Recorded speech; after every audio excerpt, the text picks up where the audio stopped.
আপনি কি জানেন, দার্জিলিংয়ের পাহাড়ের চূড়ায় দাঁড়িয়ে কান পাতলে আজও এক অদ্ভুত ডাক শোনা যায়। স্থানীয়রা একে বলেন দ্য কল অফ কাঞ্চনজঙ্ঘা।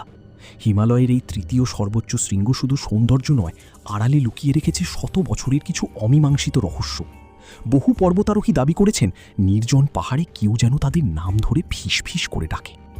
বিজ্ঞান বলে উচ্চতার কারণে অক্সিজেনের অভাব বা বাতাসের বিশেষ প্রতিধ্বনি এই হ্যালুসিনেশন তৈরি করে। কিন্তু স্থানীয় লিপচা উপজাতিদের বিশ্বাস অন্য। তাদের মতে কাঞ্চনজঙ্ঘা হল 5টি গুপ্তধনের ভাণ্ডার, যার রক্ষকরা অনুপ্রবেশকারীদের এভাবেই সতর্ক করে। অনেক ট্রেকার সেই ডাক অনুসরণ করতে গিয়ে আর কোনোদিন ফিরে আসেননি।